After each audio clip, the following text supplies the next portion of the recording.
Gracias por avisarme. Bueno, entonces vamos a hacer una cosa. Yo voy a hacer una lista de los ejercicios, chicos, porque acá si no tengo que ponerme a buscar. Y mañana me mandan listita. Tengo, entonces, el ejercicio 5 de soluciones. ¿Me dijiste que es de entalpía? Sí. Bien. Lo voy a revisar, así lo veo, y cualquier cosa lo levanto si le cambio algo, y si no vemos qué es lo que hay. El problema. El ejercicio 14 de soluciones, no sé cuáles, son de los que hay que hacer, que estaban de más, digamos, porque si es eso no los hice, ni sé cuál es. No, no hace falta hacerlos, Ludmila, o sea, no los he subido, no hay problema. Bien. Ahora, el ejercicio 5 del equilibrio líquido-vapor, que hace rato que me están preguntando, que no me acuerdo qué decía el ejercicio 5 de equilibrio líquido-vapor, chicos.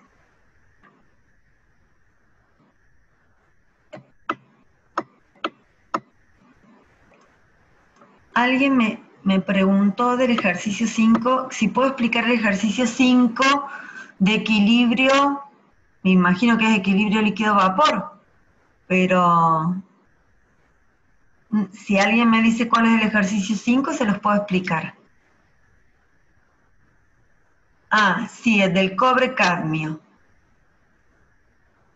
Ay, ¿cuál era el enunciado? ¿Me lo puede decir? Cobre-cadmio. No, ese ejercicio tengo que ponerlo para explicártelo. Yo propongo esto, chicos. Yo tengo que dar ternarios. A ver, sé que tienen muchos, veo que tienen muchas dudas. Pero entonces, yo propongo dar ternarios y la semana que viene hacer toda clase de consulta, porque si no, esto es una clase de consulta. Y mi temario hoy era ternario. A ver, ¿dónde tengo esto? Espera. Diagramas.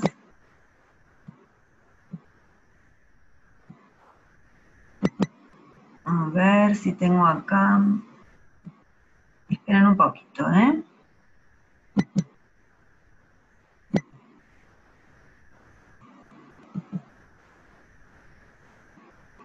Acá estoy yendo al ejercicio 5 del equilibrio líquido-vapor.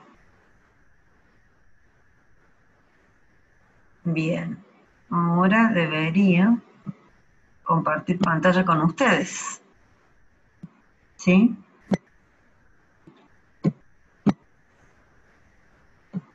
Bien. Acá estoy en el ejercicio 5 del equilibrio líquido-vapor. Luego, entonces, voy al ejercicio que me preguntó un compañero de soluciones. Y la semana que viene haremos ternario, ya vemos o más tarde. Acá. ¿Cuál es la duda de este ejercicio? Porque el tema es, ¿cuál es la duda?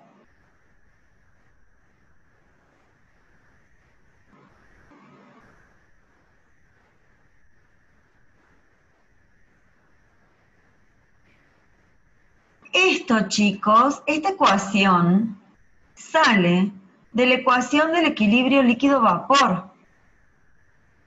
Y igual a ver, voy a insertar un cuadro de texto. Esperen. Por ejemplo, Y.1 igual a presión punto de vapor del componente 1 de saturación, que sería la presión de vapor del cadmio, o sea, le vamos a poner presión de cadmio, entonces Y de cadmio igual a presión de vapor de cadmio puro por el coeficiente de fugacidad, que acá no iría ni el coeficiente de fugacidad del componente puro, ni el coeficiente de fugacidad del componente en la mezcla, porque esta es una aleación metálica. O sea, yo tengo dos metales en estado líquido que imagínense que la presión de vapor va a ser muy baja porque van a ser muy pocos los átomos de cada uno de estos metales que pasen a la fase vapor. Por lo tanto, la fase vapor la puedo considerar como una fase ideal. No así la fase líquida, que va a tener un coeficiente de actividad de cadmio, un coeficiente de actividad de cadmio por el factor de Poynting, que es 1, todo esto, ¿no es cierto? Todo esto por la fracción molar del cadmio, y todo esto sería dividido, y esto lo voy a tener que poner entre paréntesis acá, dividido. ¿Esto me están siguiendo o no? Acá. Oh, se me fue. ¿Me entienden o no lo que les estoy diciendo? Ahí ya veo lo del chat. Todo eso multiplicado por 1 sobre... No, todo, esperen. Si no, no se van a dar cuenta. ¿Dónde estoy? Acá. Cierro. Todo esto dividido la P total. Ahora, voy a la fracción. Ay, no puedo ver el chat.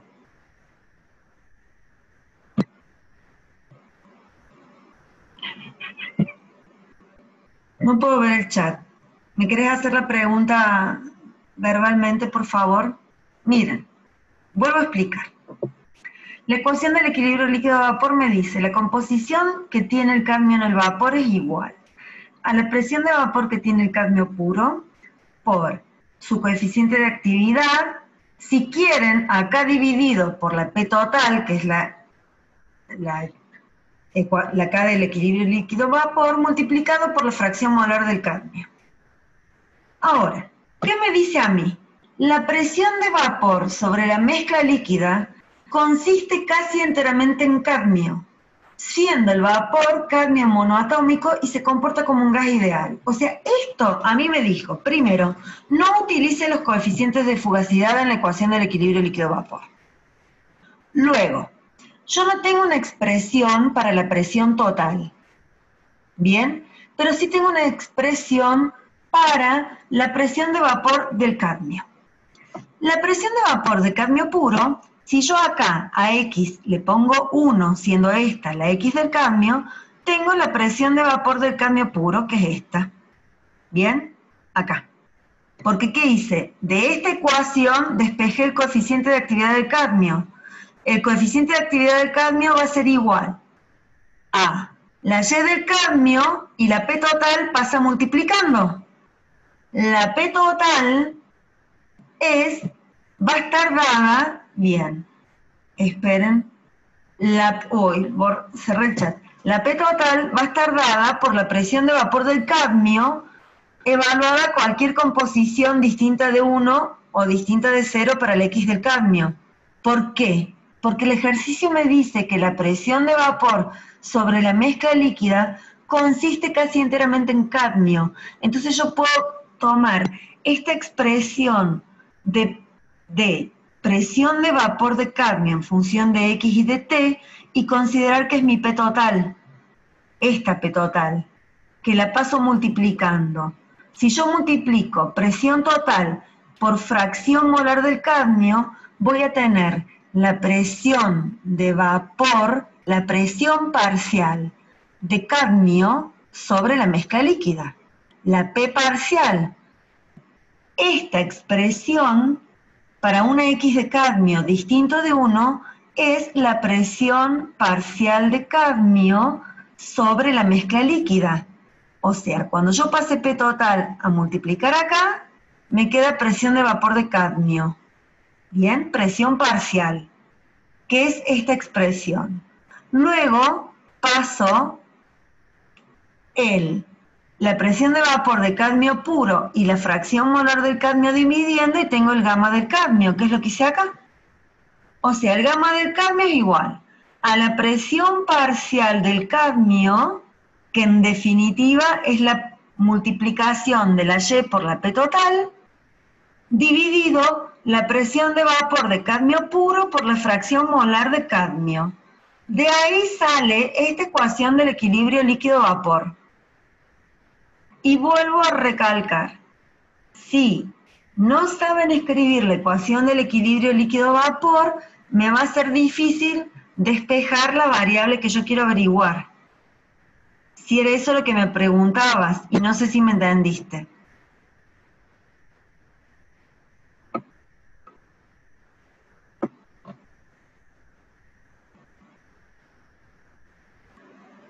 Chicos, ¿alguna pregunta? Yo, profe, una consulta. Sí. ¿Cómo es el P total cuando se multiplica por la composición de vapor del cadmio? ¿Se Y hace de presión de vapor? es la presión parcial. Es como en gases, Ah, claro. ¿entendés? Es como en gases ideales. Si multiplicas la fracción molar del vapor por la P total, tenés la presión parcial de ese gas sobre la fase líquida. Lo que pasa es que ahora te lo explico, porque antes vos calculabas presión parcial porque tenías solo, o sea, hablabas de presión parcial en química general porque solo teníamos una mezcla gaseosa. Ahora tenemos dos fases donde ambas fases son una mezcla. Entonces por eso digo que es la presión parcial del cadmio en su fase vapor sobre la fase líquida, es la presión que ejerce el gas sobre el líquido. ¿Entienden eso?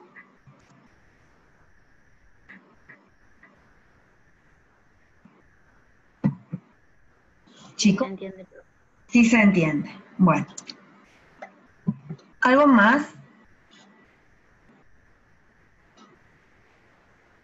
Fíjense acá que yo grafiqué el coeficiente de actividad y varía entre un valor, esta gráfica es horrible. Y es horrible porque yo acá estoy hablando de aleaciones metálicas. Entonces, los gráficos no son tan bonitos como cuando trabajamos con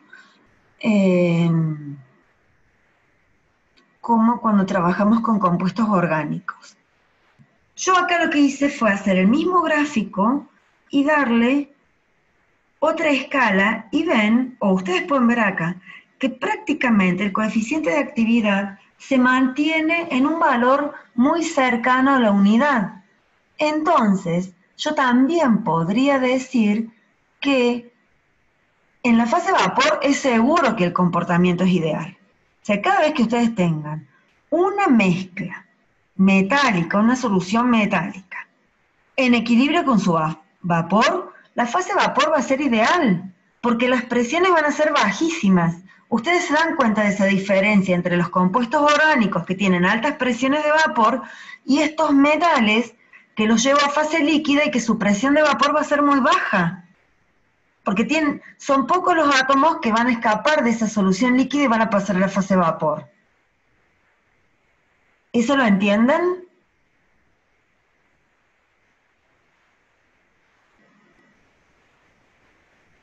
Bueno, Sí, profe. y me dice que sí. Dos me dicen que sí, gracias. Sigo entonces. Ahora bien, si ven el gráfico del coeficiente de actividad de cadmio, ven que prácticamente en el rango de composiciones no sale de la unidad. O sea, ¿qué me está diciendo? Que esta solución líquida de cadmio-cobre, esta aleación cadmio-cobre, se comporta en la fase condensada, también podría comportarse de manera, o podría tener un comportamiento muy cercano a la idealidad, porque el gamma prácticamente no varía mucho del valor 1. Y acuérdense que la actividad, si ustedes se acuerdan, a ver dónde estoy, fue acá. Si ustedes se acuerdan, acá, esperen, la actividad es igual al coeficiente de actividad por la fracción molar, ¿sí? O sea, ¿y cuándo la actividad cuándo mi sistema es ideal? Cuando mi coeficiente de actividad vale 1, en que la actividad toma el valor de la fracción molar. Entonces, si este gamma que yo calcule varía entre 1 y 1 punto y pico y va hasta 1.1 y baja, prácticamente en todo el rango de composiciones el gamma vale 1 y esta solución condensada tiene un comportamiento ideal también.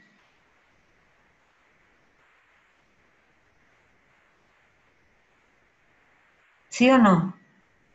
¿Me entienden o no?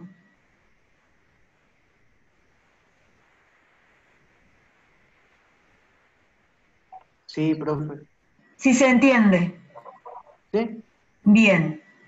Entonces podría ir al ejercicio de soluciones. Espera que encuentre la carpeta. Para compartir. Cálculo de... Ah, vos era binarios, me dijiste, ¿no? Un ejercicio de soluciones, ¿qué número era? El 5, profe. El 5. Bien. Soluciones. Problema 4. Ah, no lo tengo acá el 5 hecho yo. A ver. No, tengo el 1, 2, 3, 4, 6, 7, 8, 10, 11 y 12. No tengo el 5 hecho. Déjame que lo vea, lo haga y lo subo, ¿querés? Dale, dale. Porque el gráfico queda muy feo. Sobre todo los de las propiedades molares parciales. En el caso que usted nos dé, por ejemplo, una propiedad molar parcial y nos dé la entalpía de los dos componentes puros, ¿cómo lo usaríamos en la integral? Exacto. ¿Cuál sería? Exacto.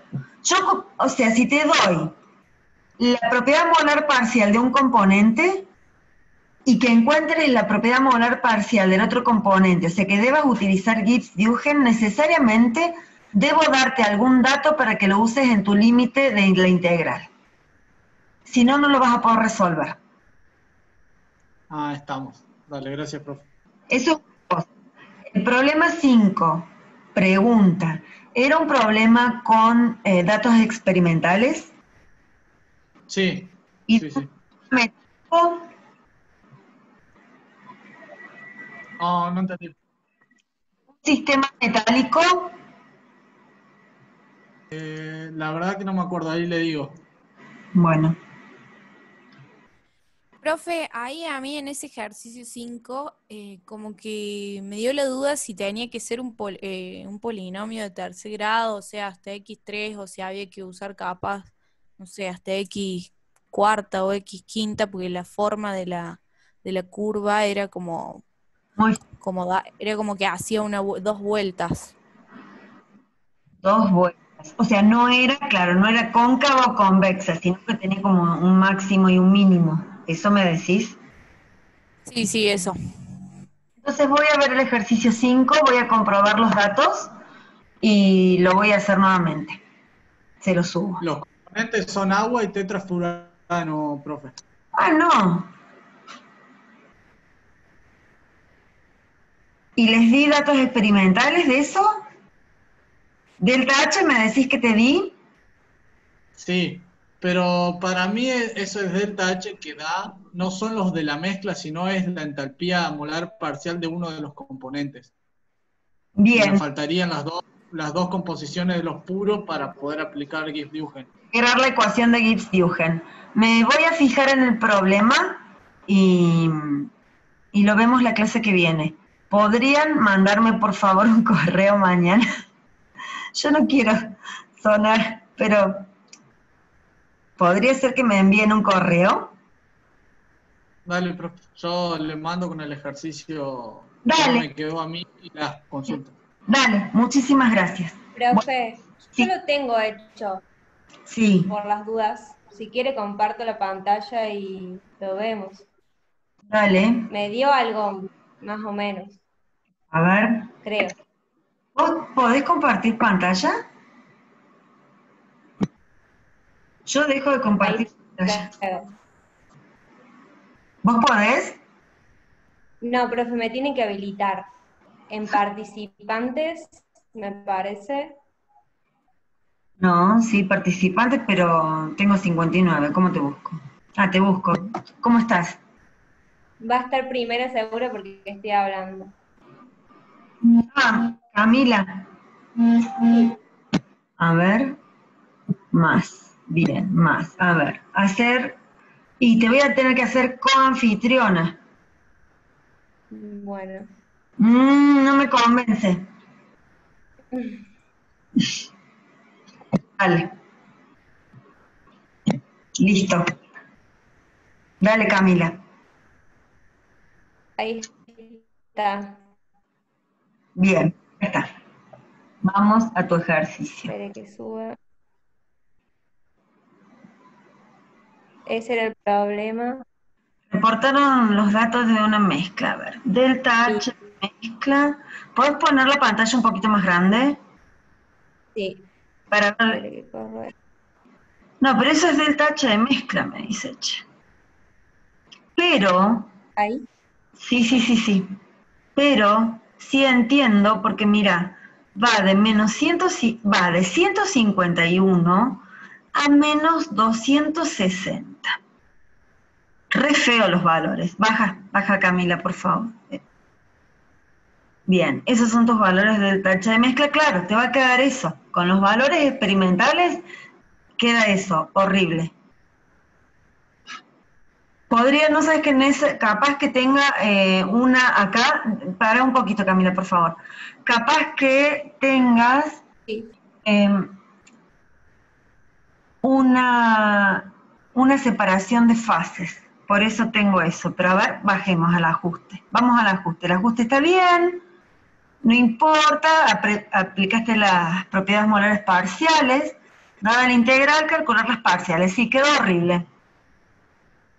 Bueno, a ver, conceptualmente, en función de los datos que hay ahí, el ejercicio está bien hecho.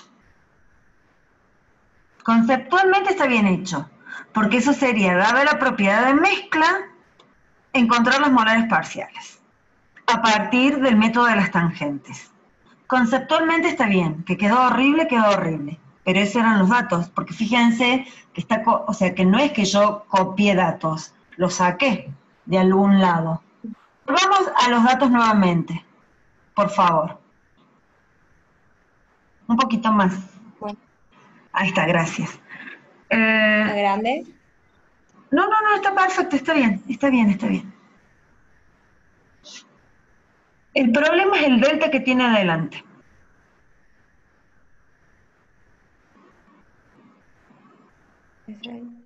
Si fuera un H de mezcla,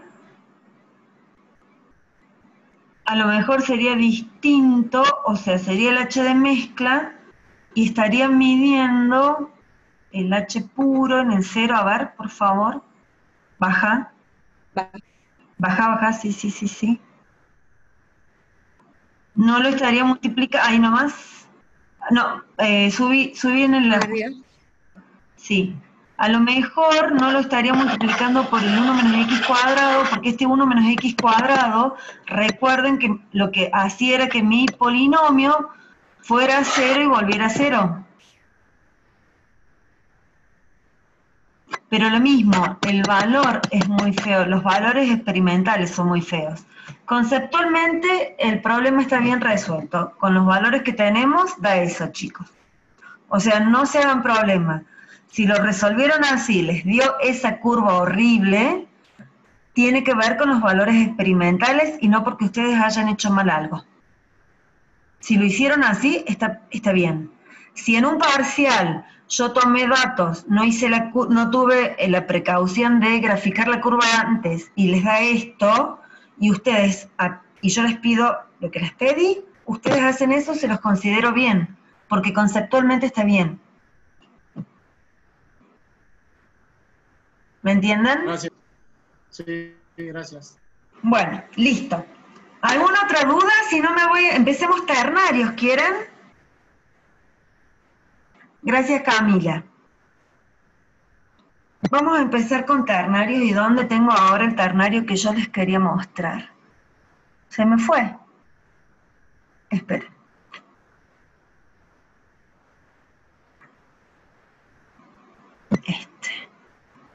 Entonces, ahora les comparto.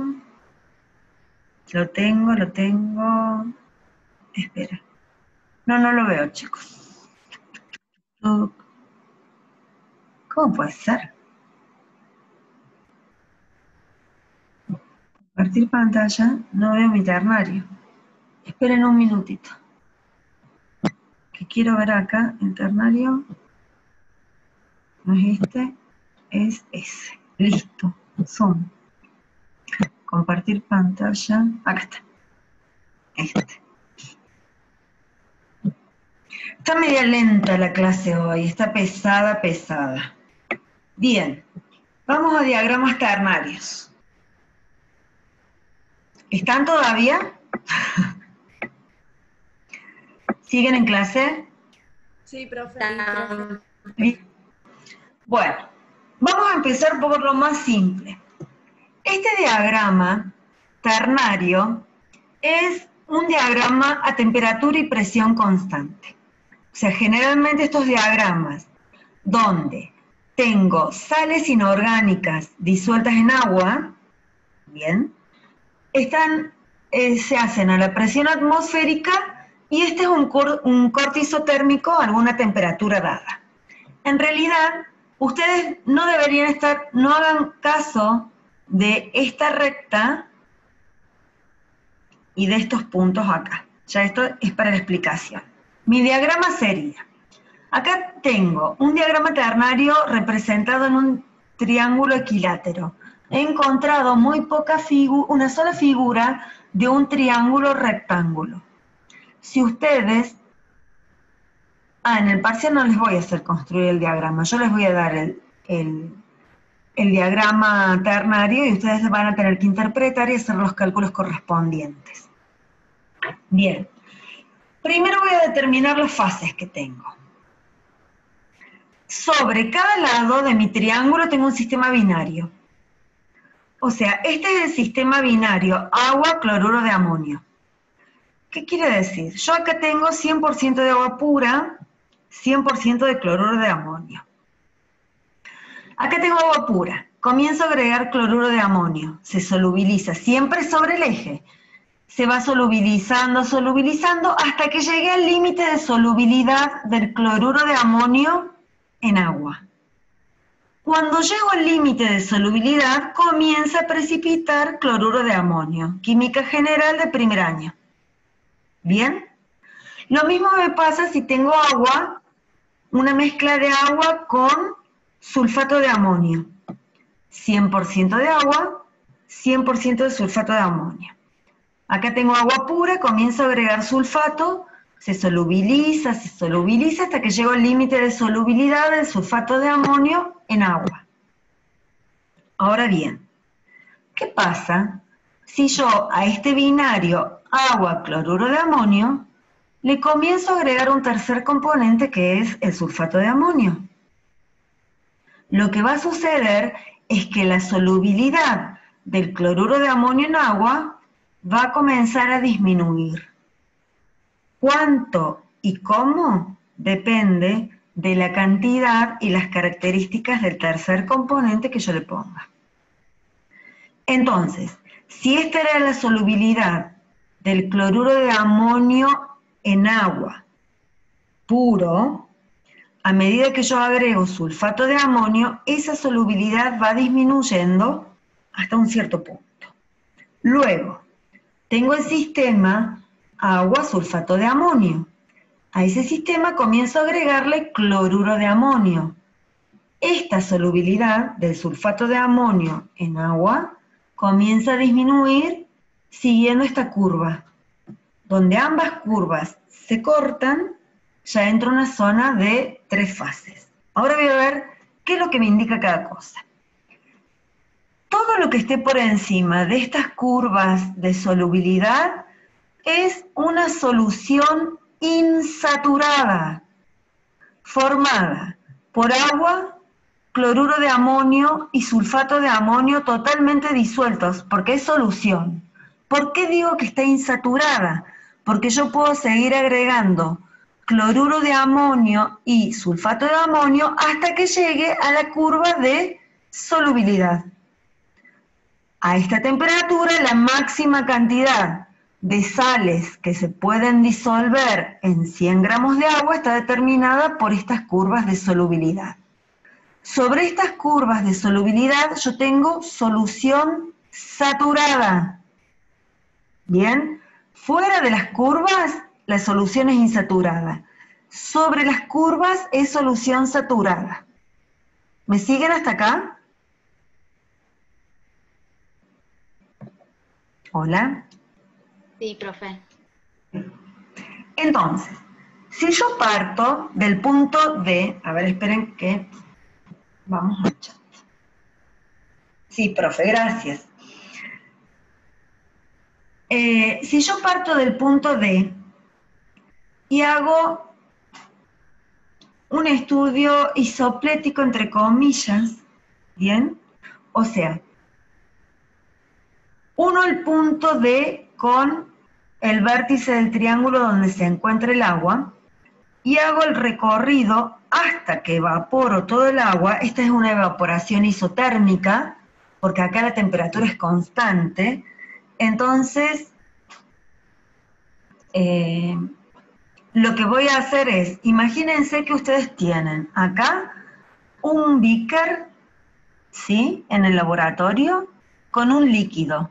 Ese líquido es la solución insaturada de agua con cloruro de amonio disuelto y sulfato de amonio. A medida que pasa el tiempo, el agua se va evaporando, porque el agua se evapora, chicos.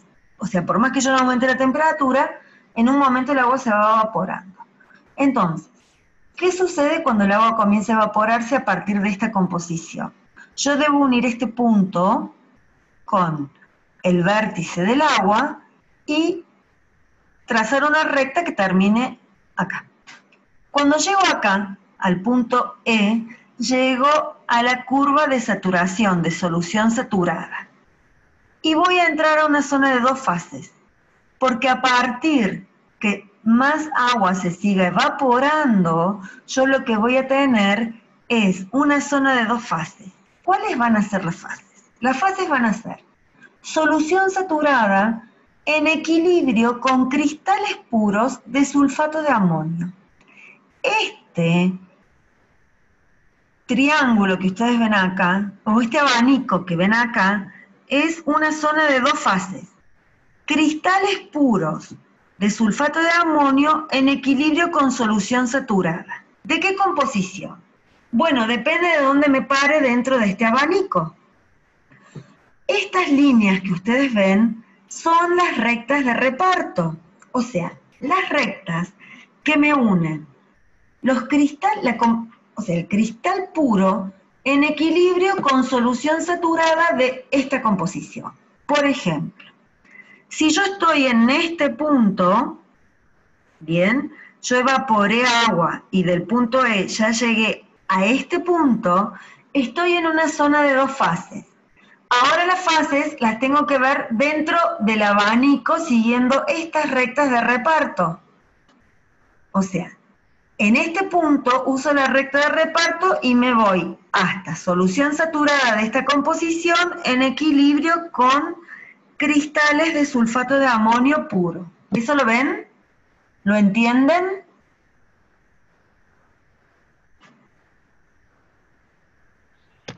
Sí, profe, se entiende. ¿Se entiende? Si yo partiera, en lugar de estar acá en el punto D, estuviera acá, en un punto llamado F. No, F está. M. Y digo que evaporo isotérmicamente, entonces ustedes tendrán que trazar una recta que salga desde el agua, pase por M, llegue acá, y entonces acá ya no va a precipitar sulfato de amonio. Lo que va a precipitar es cloruro de amonio, cristales de cloruro de amonio puro. ¿Cómo determino entonces las fases acá en este ternario? Bien. Todo lo que esté por encima de las curvas de solubilidad es solución insaturada. Todo lo que esté sobre la curva de solubilidad es solución saturada. Ahora, generalmente en estos diagramas yo veo abanico, triángulo, triángulo y abanico. En este abanico veo unas líneas de reparto. Si no las tiene, las puedo trazar yo. Siempre puedo trazar cualquier recta de reparto partiendo desde el origen, o sea, desde el vértice de la sal, pasando por un punto X, me va a cortar a la solución saturada en algún punto. Entonces, todas estas zonas, acá termina mi zona de equilibrio. O sea, el punto A, B larga, es una recta de reparto que me dice que yo tengo solución saturada de composición B, bueno, acá en 3 zonas, con cristales de cloruro de amonio y con cristales de sulfato de amonio. Este sería mi límite. Toda esta zona, tengo 2 fases, solución saturada más cristales de cloruro de amonio. Acá, solución saturada más cristales de sulfato de amonio. Acá adentro, en este triángulo determinado por cloruro de amonio, B y sulfato de amonio, tengo 3 fases. 2 fases sólidas, que son completamente invisibles. Cristales de cloruro de amonio en equilibrio con cristales de sulfato de amonio, en equilibrio con solución saturada de composición B. Esa composición es fija. Acá tengo 0 grados de libertad. ¿Bien? No puedo tener otra cosa. Cuando yo caí dentro de ese triángulo, todo, la temperatura, las composiciones y la presión están fijas. La solución saturada que está en equilibrio con estos cristales sólidos tiene esta composición B y no cambia. No importa en qué punto me posicione yo del triángulo, siempre tengo esas 3 fases en equilibrio. Lo que va a cambiar es la cantidad relativa de cada una de esas fases. Y eso lo puedo calcular utilizando la regla de la palanca. ¿Me siguen o no?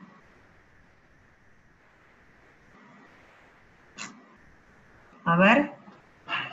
Sí, profe. Los cristales entonces eran insaturados de las 2 especies en el triángulo. No, los cristales son puros. Bien puros. Lo que es insaturada es la solución. ¿Te acordás en primer año cuando clasificábamos las soluciones insaturadas, saturadas y sobresaturadas? Sí. Bien, acá arriba, insaturada. Quiere decir que vos podés seguir agregando sales hasta llegar a tu límite de saturación, que son estas curvas. Acá tenés solución saturada. Por eso, cuando yo te doy una composición y te traigo, por ejemplo, a este punto, te digo, ¿cuántas fases tenés acá? 2. Bien. ¿Qué está en equilibrio en estas 2 fases? Cristales puros de sulfato